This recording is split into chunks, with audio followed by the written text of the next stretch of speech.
The first time I saw her under the stage lights, I almost forgot to breathe. "Ethan," she called from behind the curtain, her voice trembling with excitement. "You came." "Of course I did," I said, trying to sound steady. "I wouldn't miss your big night." She smiled, that same smile that once belonged only to me. "Wish me luck?" "You don't need luck, Lila. You've worked for this." Her hand brushed mine. "Still, it feels better when you say it." I squeezed her fingers. "Then go shine, Stargirl." The lights dimmed, and she ran out to the stage. The crowd erupted. I clapped, though my heart twisted when I realized how many people were watching her, how many pairs of eyes now shared what used to be mine. When the show ended, she looked radiant. Reporters rushed forward, flashes snapping like fireworks.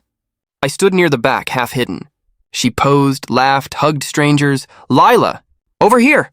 someone shouted. She turned, flashing that perfect grin. For a moment, her gaze swept over the crowd. Our eyes met. Then she looked away.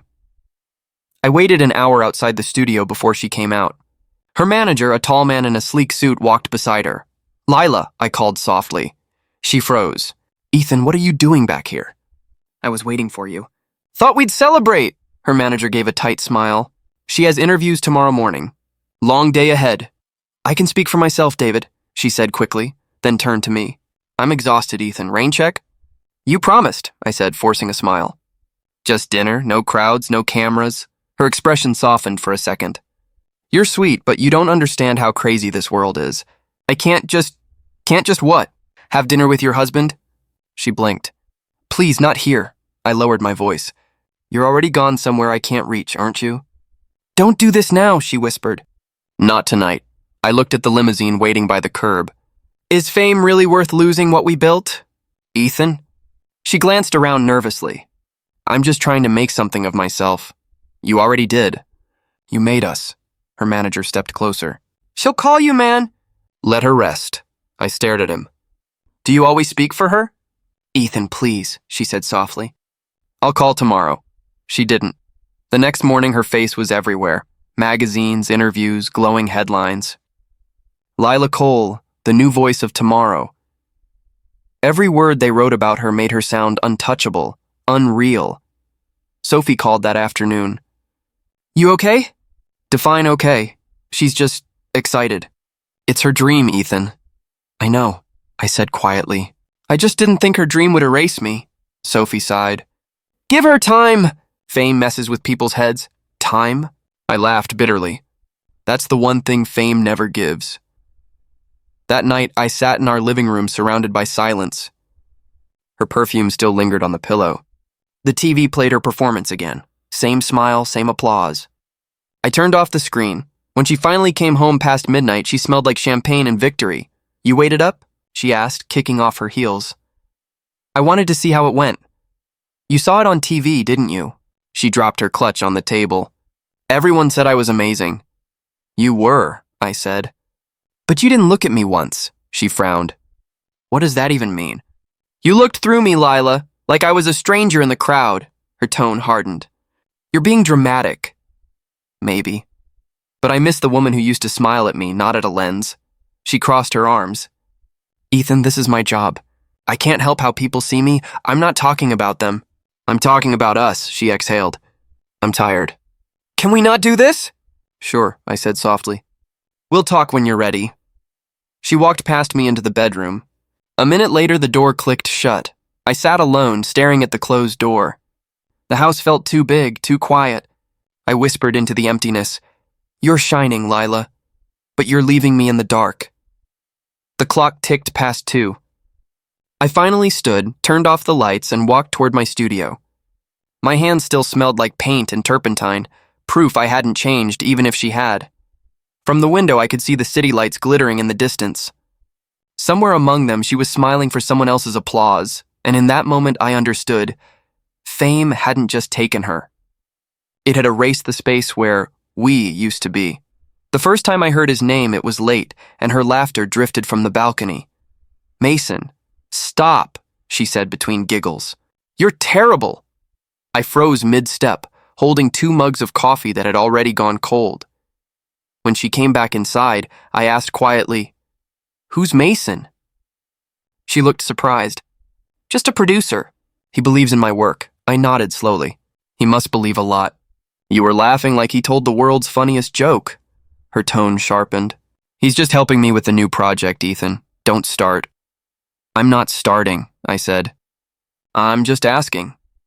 You're always asking lately, she muttered, walking past me. Maybe because you stopped answering. She paused near the hallway, back turned. You don't understand what this means to me. I understand you're always gone, I said.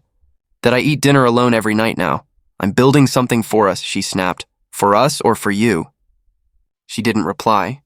The sound of her door closing said enough. The next week was quieter. She left early, came home late. I cooked out of habit, set 2 plates out, then packed one away untouched. When she finally sat down with me one night, I tried to sound normal. You still like salmon, right? Sure, she murmured, scrolling through her phone. I watched the screen's reflection on her face. Texting Mason? She looked up sharply. You're unbelievable. I'm just asking, I said again, softer this time. You're accusing. Because something's changing, Lila. You don't even look at me anymore. She sighed. I'm tired, Ethan. The studio, the shoots, the interviews. Then talk to me, I interrupted. I don't care if you're tired. I care that you're slipping away. Her fork hit the plate. You make everything about you. It used to be about us, I said quietly. Now it's you and Mason and the world you think you need. She pushed her chair back. You know what? I can't do this right now. She grabbed her bag and walked out. The door slammed. Hours later, I found myself standing by the window staring at the empty driveway.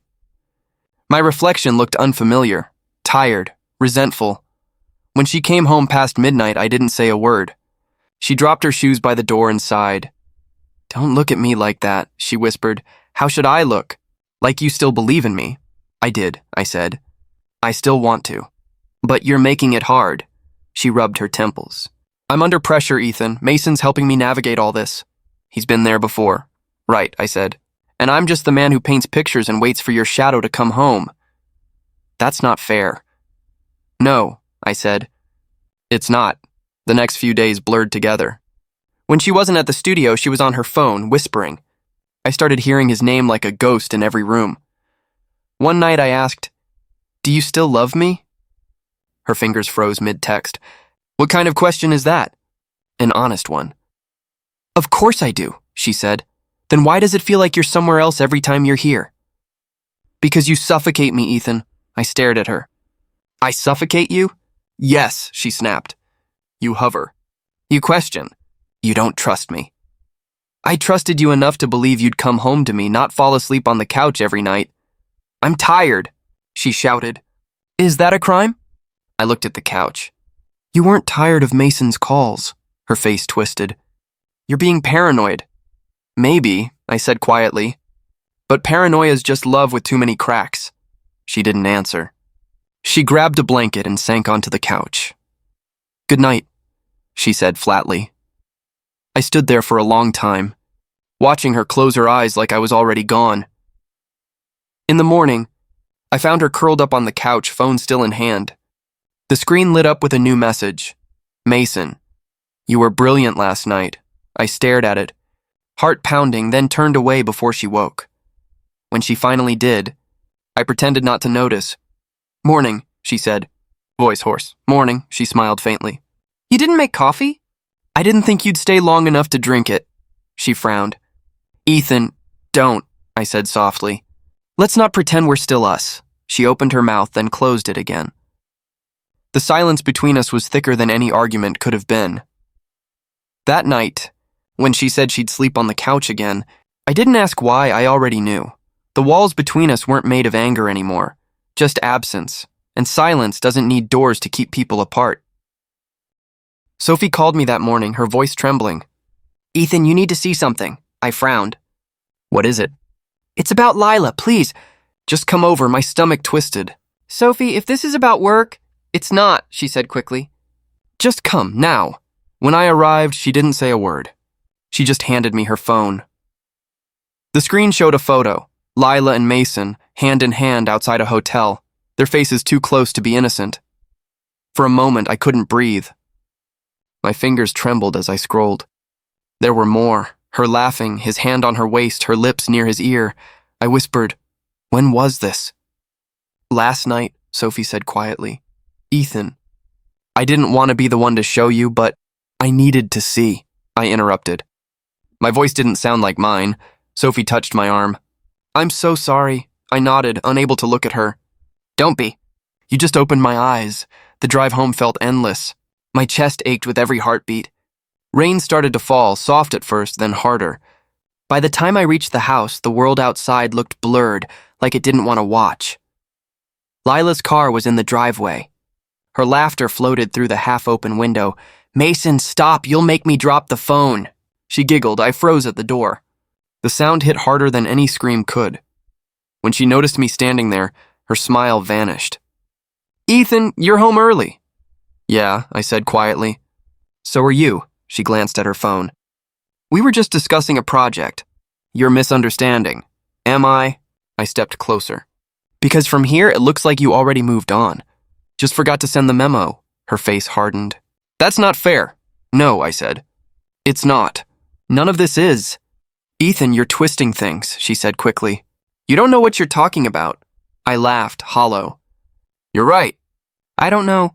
I don't know why my wife's holding another man's hand outside a hotel.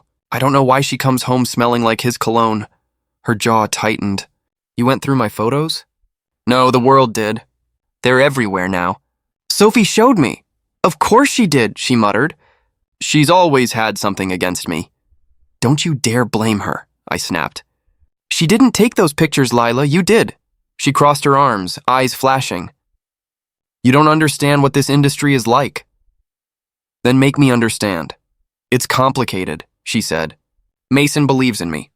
He helped me get roles, sponsorships. And your body was the price?" Her face flushed. "That's disgusting." "What's disgusting," I said through clenched teeth, "is watching you destroy everything we built." She threw her hands up. "You never understood my dreams, Ethan. You were content painting in that tiny studio, waiting for me to come home. I was dying in that quiet. I was building a life for us." "You were building a cage," she shouted. I needed air. I needed to be seen. I stared at her, the woman I thought I knew. "You were seen. Every single day, by me. That wasn't enough?" Tears welled in her eyes, but she didn't move closer. "I didn't mean for this to happen." "Yes, you did," I said quietly. "You chose this." She looked down. "I made mistakes." "Mistakes?" I repeated. "That's what you call it?"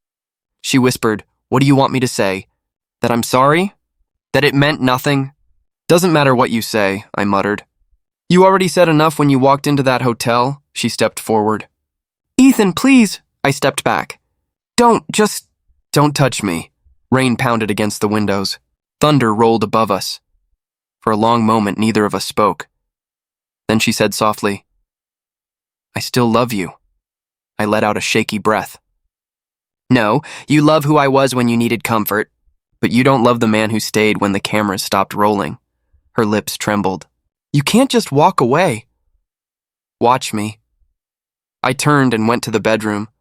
The suitcase was still in the closet from our last trip, the one we never took because she got her first big break. I pulled it out, packed the essentials, a few shirts, jeans, my sketchbook. She followed me to the doorway. "Where will you go?" "Anywhere that doesn't smell like lies." "You're overreacting," she said weakly. "Am I?" I zipped the bag. "You gave my place in your life to someone else." "I'm just giving you the space you already took." Her voice broke. "Please, Ethan, don't go. I can fix this. You can't fix what you stopped caring to protect." I walked past her. She reached out, but I moved away. Outside, the rain hit my face like needles. Behind me, I heard her call my name. "Ethan, please!" I stopped for half a second, but didn't turn around. The man she was calling wasn't here anymore. When I reached the car, I looked up at the window where our son's nightlight glowed faintly. Noah slept peacefully, untouched by the storm raging below. Maybe that was mercy. I got in, started the engine, and drove away, leaving behind the house that once held love, laughter, and now only echoes. And as the rain blurred the world into gray, I realized something. Love doesn't die in one moment. It dies in whispers until silence finally finishes the job. The first morning back at my mother's house felt like waking up in a memory I didn't want. The walls still carried the scent of her old lavender candles. My breath fogged against the cold window as I stared outside at the overgrown yard. The doorbell rang. "You're actually up," Sophie said when I opened the door. "I brought coffee. The strong kind." I stepped aside. "You don't have to keep checking on me." "I know," she said, setting the cups down on the kitchen table. "But you look like someone who forgets to eat." "I don't forget," I muttered. "I just don't care much lately," she studied me. "You're painting again." "Trying to." I gestured toward the easel by the window. The canvas was a mess of gray and red strokes, a storm that had no direction. "It's supposed to be a face, I think." "It looks angry," she said. "It's not anger." I sat, fingers still stained with paint. "It's noise." "The kind you can't turn off?" Sophie sipped her coffee. "She's everywhere right now. You can't even scroll without seeing her face." "Yeah." I laughed under my breath. "The nation's sweetheart." "My ex-wife. Does it hurt?" "Every time I see her smile on TV, I remember she used to look at me that way. Then I wonder when she stopped." She leaned forward. "You can't live in that thought forever." "I'm not living," I said quietly. "I'm just existing." Silence stretched between us. The old clock ticked, each sound like a reminder that time didn't care. "You know," Sophie said finally, "your mother would be proud that you're painting again. She'd say it's about time I stopped wasting talent on pain. She'd also tell you that pain makes art honest." I looked at her, the way her eyes softened without pity. "You sound like her. I'm just trying to help." "You already do," I admitted. "Just by showing up," she smiled faintly. "Then I'll keep showing up. Until you tell me not to." I turned back to the canvas. "You ever wonder what healing looks like?" "Probably nothing like what we imagine," I nodded. "For me, it looks like messy colors that don't make sense yet." Sophie stood, glancing at the painting. "It's supposed to make sense?" "No," I said. "But I want it to." She reached for her coat. "You will. Just don't rush it." As she left, the house fell quiet again. I stared at the empty mug she'd left behind, lipstick print fading on the rim. Something about it felt grounding, like proof I wasn't completely alone. I picked up the brush again. Each stroke was an argument between who I was and who I was becoming. Red for rage, blue for regret, yellow for the small, stupid hope that maybe one day I'd wake up without her name echoing in my head. The rain started outside, slow at first, then heavier. I opened the window a crack and let the scent of wet earth fill the room. "Rock bottom," I whispered. "You've got a nice view." I painted until my arms ached. When the brush slipped from my hand, I stepped back. The canvas wasn't perfect, far from it, but it looked like me. Not who I used to be, not yet who I wanted to become, just me in the middle of the wreckage. The phone buzzed. A message from Sophie. "Keep painting." "You're still here," I typed back, trying, then deleted it and wrote instead, "Thank you." As I lay on the couch, exhaustion hit, but it wasn't the hollow kind anymore. It felt earned. I glanced at the canvas again, the chaos of color now strangely calm. Maybe this was what surviving looked like. Not victory, not peace, but the quiet acceptance that I was still breathing. And for the first time in a long time, that was enough. I didn't mean to watch her interview. The TV was on at the gallery's bar, the sound low, but her voice carried through the noise like it always did. Soft, deliberate, practiced. "She looks different," Sophie said beside me. "Does she?" I asked, pretending not to care. "She does." "The smile's too polished." I turned my gaze to the screen. Lila's hair gleamed under studio lights, her lips curved perfectly. "That's her job now," I murmured. "To look unbreakable." Mason stood next to her, hand resting on her waist like a brand. The host laughed. They laughed. The audience clapped. Sophie nudged me. "You don't have to watch this." "I'm not watching," I said, eyes still fixed on the screen. "I'm studying." She gave a small, knowing smile. "For your next painting?" "For my next mistake," she sighed. "You're impossible." "Maybe," I said, setting down my glass. "But at least I finally know what I'm painting for." Across the room, someone called out, "Ethan! Congrats on the show, man. The turnout's insane." "Thanks," I said, forcing a smile. "Glad people like pain dressed up as art." He laughed, not catching the truth. Sophie leaned closer. You should be proud. The silence between us is brilliant. It's ironic, I muttered. A series about her, sold out in 3 days. She'd hate that, Sophie said. She'd love it, I corrected. Attention is her favorite currency, Sophie hesitated. Do you miss her? I looked at my reflection in the gallery's glass window. Suit, neat hair, steady hands. A stranger wearing my face. I don't miss her, I said. I miss who I thought she was. Big difference. Yeah, one existed. The other was a story I told myself. The interview ended. The screen faded to a commercial for perfume. Hers, of course. Her voice whispered the tagline, seductive and distant. Be unforgettable. I let out a low laugh. She's managed that. Sophie studied me carefully. You don't look angry anymore. I ran out of anger, I said. Ran out of tears, too. Now there's just quiet, she smiled softly. Peace looks good on you. Feels strange, I admitted. Like wearing someone else's coat. Maybe it'll fit soon. I looked around the room, at people sipping wine, pretending to understand my art. You ever notice how everyone acts like brokenness is beautiful as long as it's framed? Sophie shrugged. Maybe they're not pretending. Maybe they just see the beauty you can't yet. I smiled faintly. You always have the right words. That's because I've practiced talking you off cliffs. I'm not on one tonight, I said. Just tired of the view, she laughed quietly. That's progress. The curator approached, shaking my hand. Ethan, critics are calling your work a haunting reflection of emotional silence. How does that feel? Familiar, I replied. Silence and I go way back. He chuckled politely and drifted off. Sophie leaned toward me. You handled that well. I'm learning the art of polite lies. You deserve this success, she said firmly. I don't know if success means anything anymore, I said. I've chased love, chased meaning. Now I'm just standing in the middle wondering what's left to want. Maybe peace, she offered. Maybe. I looked again at Lila's frozen image on the TV. Her laugh perfectly timed, her eyes perfectly empty. Or maybe just the truth. Sophie touched my arm. You already have it. You saw her without the lights? Yeah, I said quietly. And I still stayed too long. Because you loved her. Because I believed in her. She didn't argue. The gallery lights dimmed as the crowd thinned, leaving faint echoes of footsteps and distant chatter. I walked up to one of my paintings, a silhouette standing in the rain, colors bleeding down the canvas. My name hung beside it on a gold plaque. People called it art, but to me it was a confession. Sophie joined me. What were you thinking when you painted this one? That night, I said. The rain, the goodbye, the silence that followed. She nodded slowly. Looks like strength to me. Maybe it is, I said, exhaling. Strength, exhaustion, sometimes they look the same. We stood there for a while, just looking.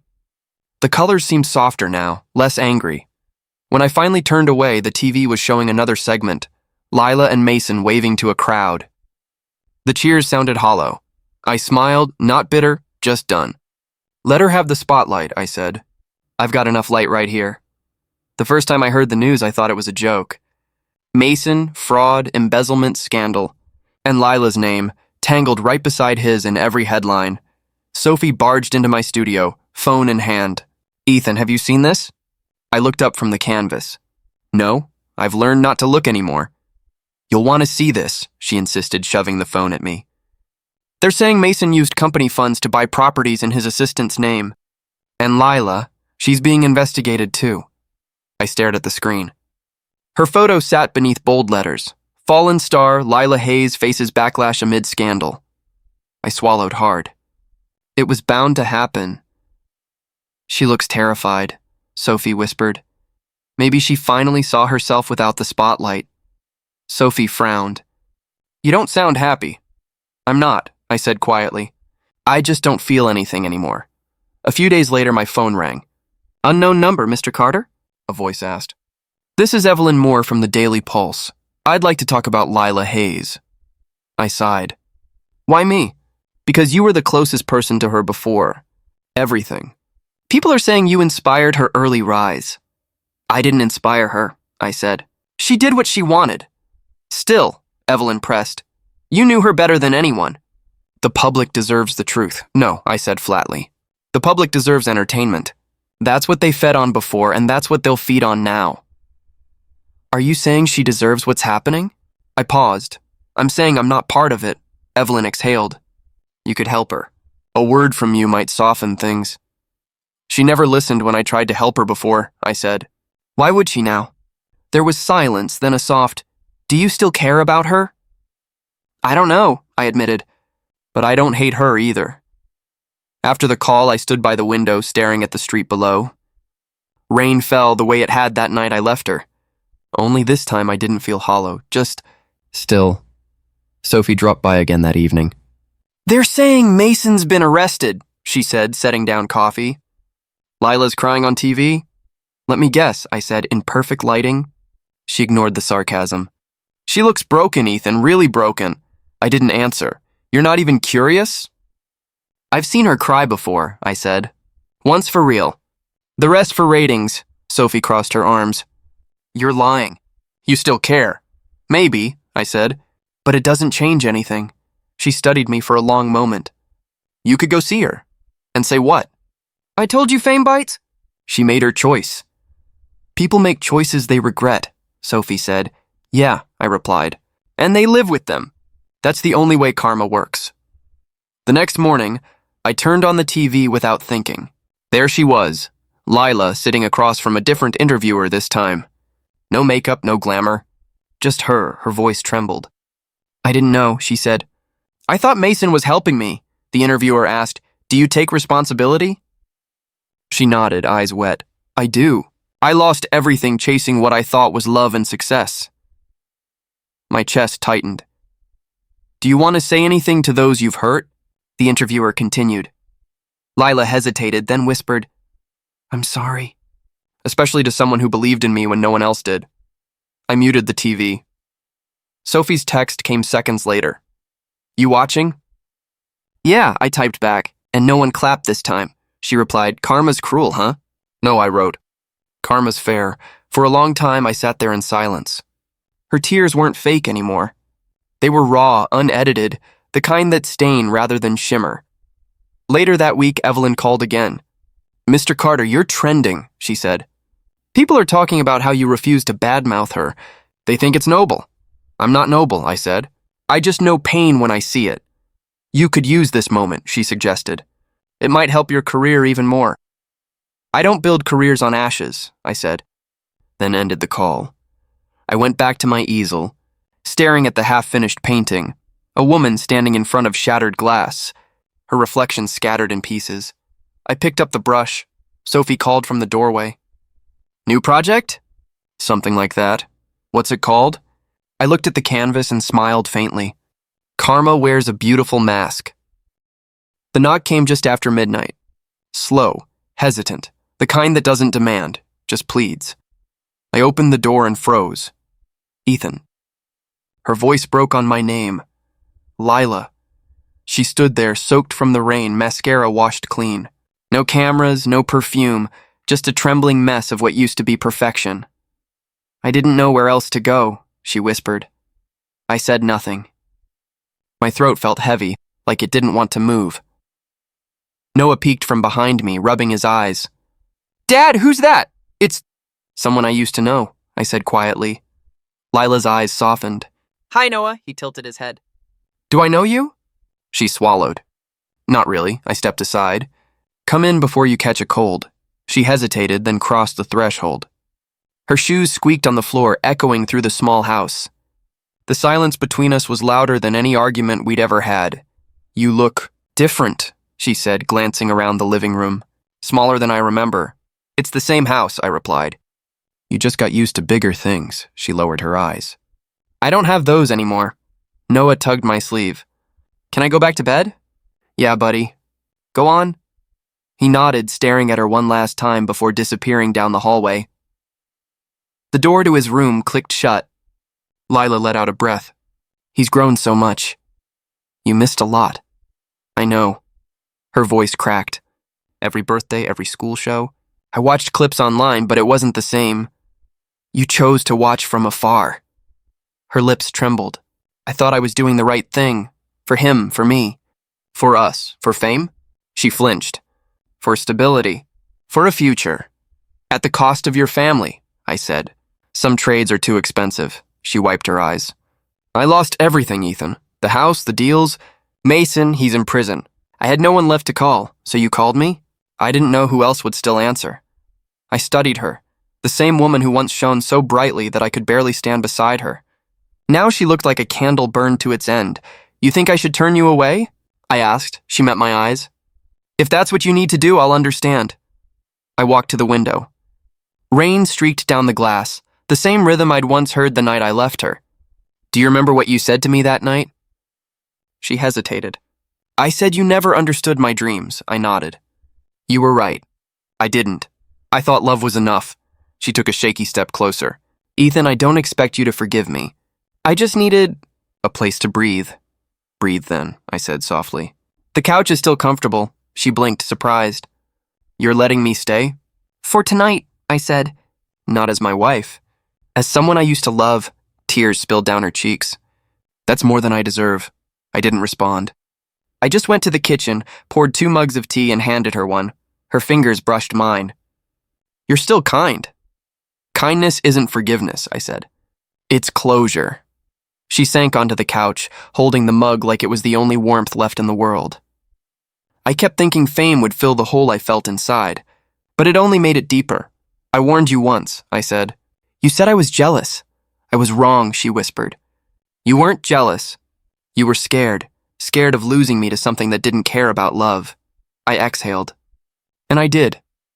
She stared at me for a long moment, then said quietly, Do you still love me?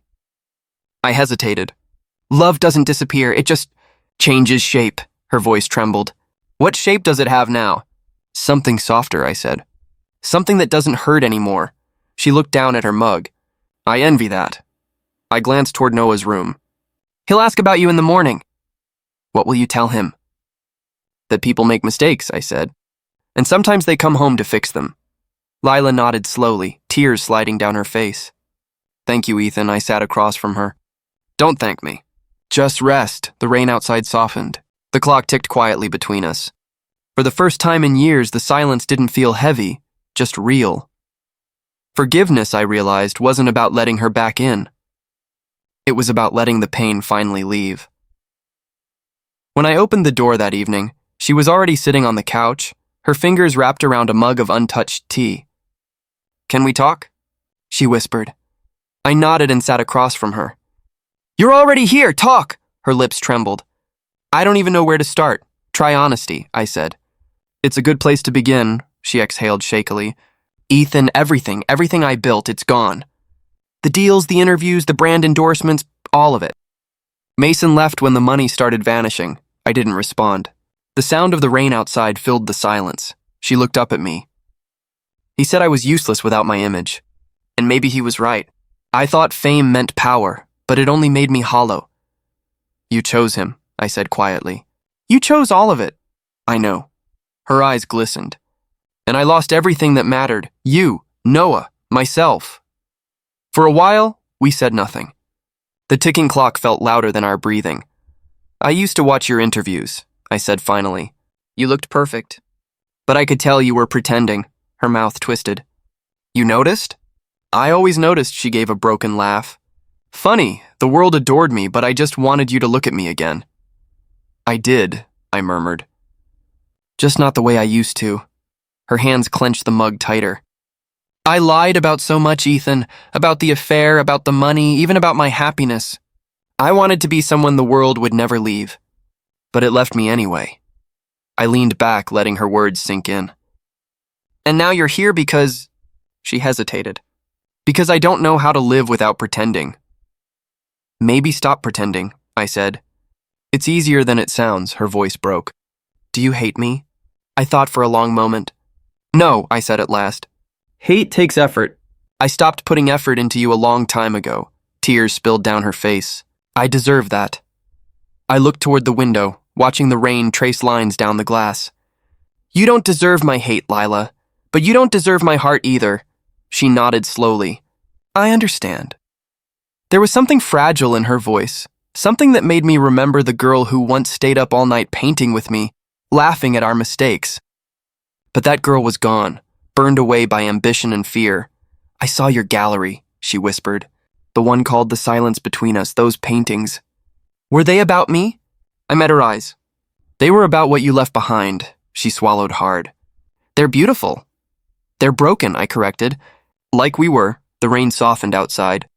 She set the mug down gently. You were always better at turning pain into art. I just turned it into noise. I learned to live with mine, I said. You tried to outrun yours, she gave a sad smile. And lost, neither of us spoke after that. The silence between us wasn't cruel anymore. It was calm, like an old wound that had finally closed. Sophie came by later that night. She saw Lila leaving and raised an eyebrow. So that happened, she said. Yeah, I sighed. That happened.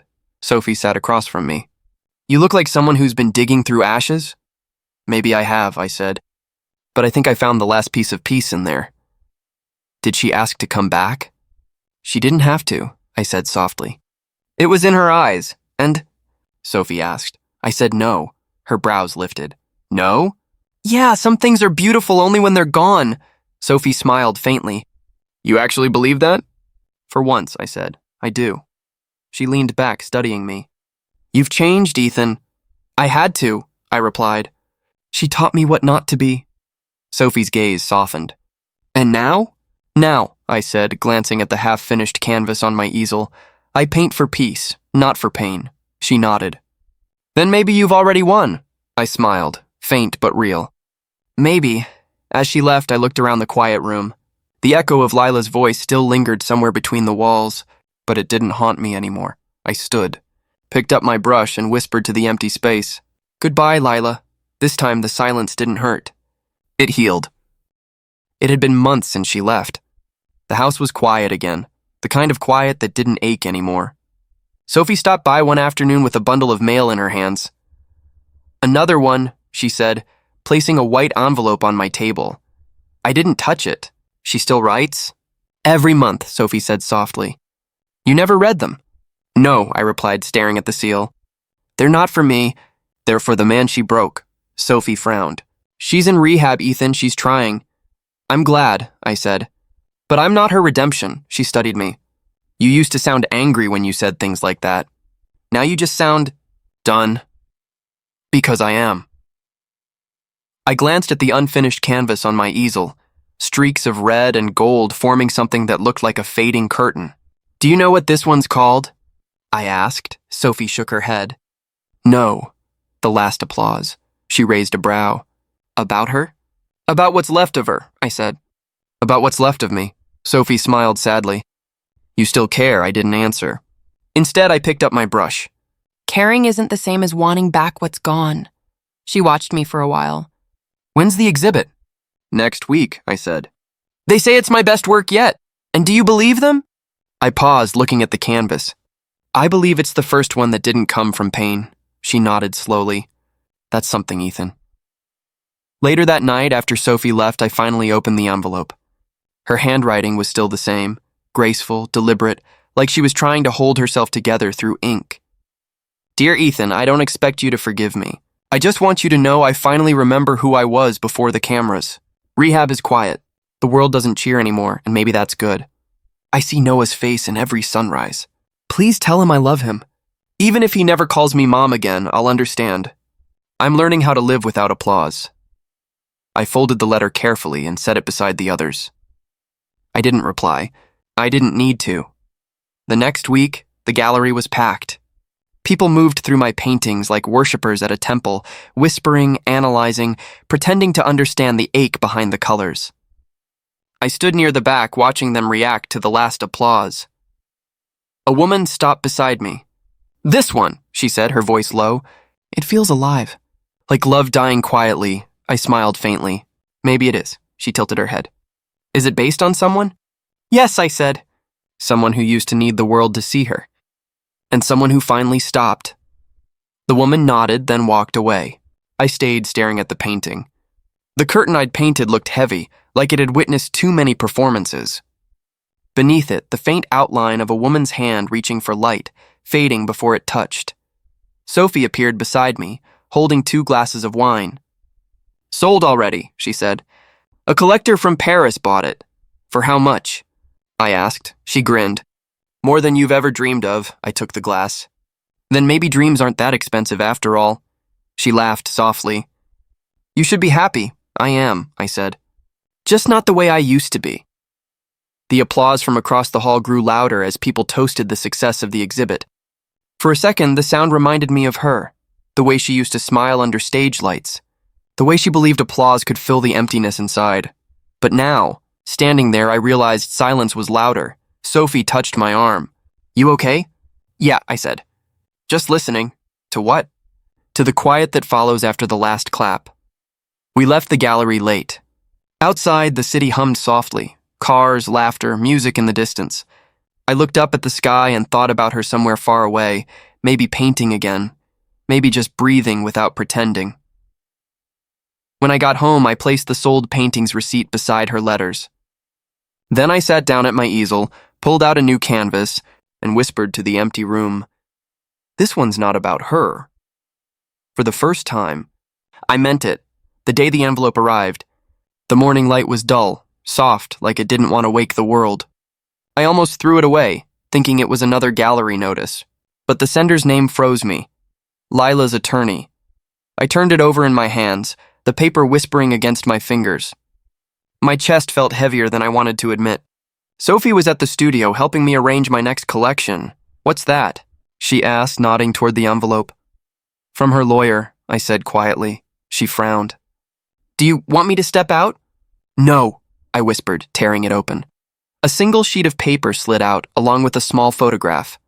I read the letter aloud, though my voice barely made it past my throat. "Mr. Cross, we regret to inform you that Ms. Lila Moore passed away last month. In her final will, she requested that this photograph be sent to you. There are no other directives concerning you or your son." I stared at the photo, the 3 of us, before everything. I was holding Noah in my arms, paint still smeared on my hands, and she was laughing, her head against my shoulder. Sophie's voice trembled.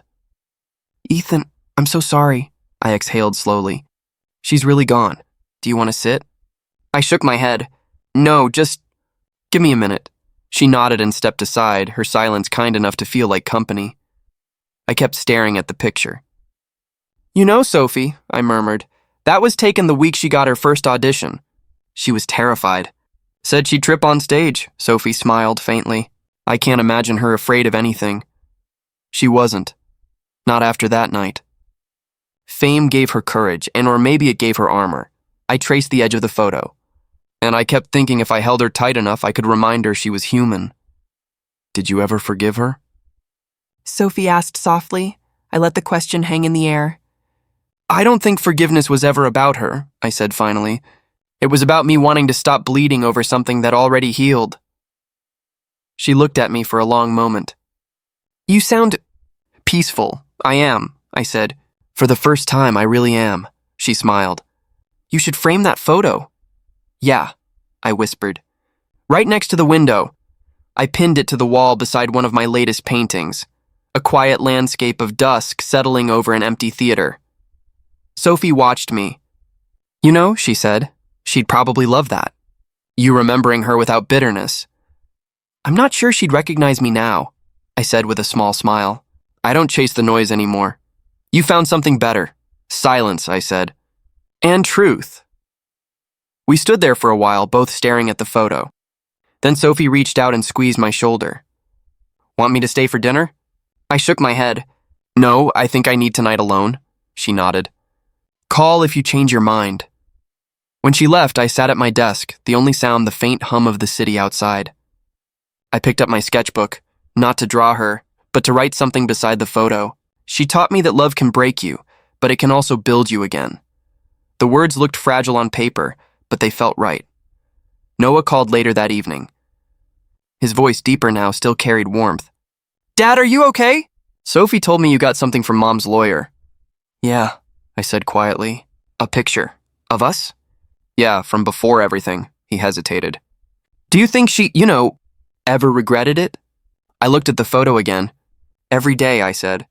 "But regret doesn't erase what happened. It just means you finally see the truth. I wish I'd known her better, he said. I think she wished that too. There was silence. Soft but not empty. Thanks for telling me, Dad, he said finally. I'll come by this weekend. Okay, I said, smiling faintly. We'll hang the picture together. After the call ended, I turned off the lights in the studio. Only the lamp near the photo stayed on. The glow touched her smile, the same one I used to love. Now frozen in peace, I stood there, whispering into the quiet, "Goodbye, Lila." And as the room dimmed, I realized the truth. When the lights go out, what remains isn't fame or failure. It's what's left in the heart when everything else fades, and I was still here, still standing, still whole.